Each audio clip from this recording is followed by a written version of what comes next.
The first criticism upon libertas came from the communists by the pen of Herr Most. That I have answered, and Herr Most promises a rejoinder in Freiheit. Meanwhile, there comes an attack from another quarter, from the camp of the State Socialists.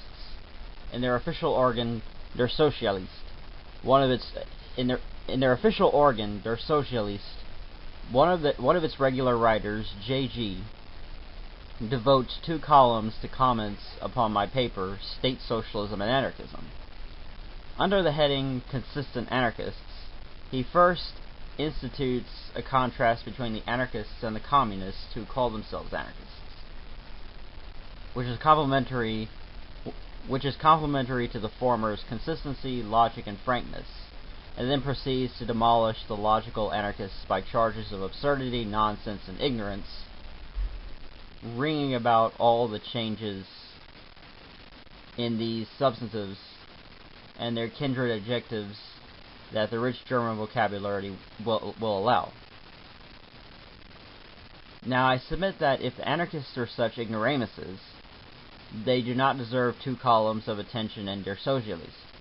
On the other hand, if they merit a 2-column examination, they merit it in the form of an argument instead of contemptuous assertions coupled with a reference to Marx's works, which reminds one very much of the way in which Henry George refers his state socialistic critics to progress and poverty. To tell the anarchists that they do not know the meaning of the terms value, price, product, and capital, that economic conceptions find no lodgment in their brains, and that their statements of the position of the state socialists are misrepresentations, it is not to answer them. An answer involves analysis and comparison. To answer an argument is to separate it into parts to show the inconsistency between them, and the inconsistency between some or all of them and already established truths. But in J.G.'s article there is nothing of this, or next to nothing. The nearest approach to a tangible criticism that I can find is the statement that I attribute to Marx, a conception of the state entirely foreign to the sense in which he used the term. That he did not believe in the old patriarchal and absolute state, but looked upon state and society as one. Yes, he regarded them as one in the sense that the lamb and the lion are one after the lion has eaten the lamb. Marx's unity of state and society resembles the unity of husband and wife in the eyes of the law. Husband and wife are one, and that one is the husband. So in Marx's view, state and society are one, but that one is the state. If Marx had made the state and society one and that one society, the anarchists would have little or no quarrel with him.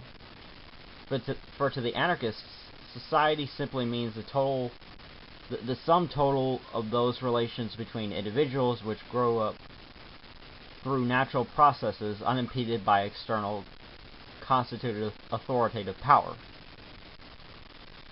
That this is not what Marx meant by the state is evident from the fact that his plan involved the establishment and maintenance of socialism, that is, the seizure of capital and its public administration by authoritative power, no less authoritative because democratic instead of patriarchal. It is this dependence of Marx's system upon authority that I insist upon in my paper, and if I misrepresent him, in this I do so in common with all the state socialistic journals and all the state socialistic platforms. But it is no representation. Otherwise, what is the significance of the sneers at individual sovereignty which J.G., a follower of Marx, indulges in near the end of his article? Has individual sovereignty any alternative but authority? If it has, what is it? If it is not, and if Marx and his followers are opposed to it, then they are necessarily champions of authority. But we will glance at one more of J.G.'s answers. This individual sovereignty that you claim, he says, is what we already have, and is the cause of all our woe. Again, assertion, without analysis or comparison, and put forward in total neglect of my argument. I started out with the proposition that what we already have is a mixture of individual sovereignty and authority, the former prevailing in some directions, the latter in others. And I argue that the cause of all our woe was not the individual's sovereignty, but the authority. This I showed by specifying the most important barriers which authority had erected to prevent the free play of natural economic processes, and describing how these processes would abolish all forms of usury, that is, substantially all our woe, if these barriers should be removed. Is this argument met by argument?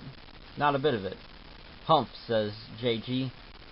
That is nothing but Proudhonism chewed over, and Marx disposed of that long ago. To which I might reply, to the contents of Der Sozialist are nothing but Marxism chewed over, and Proudhon disposed of that long ago. When I can see that this style of reply is effective in settling controversy, I will resort to it. Till then, I prefer to see it monopolized by the state socialists. This form of monopoly, anarchists would sooner permit than destroy.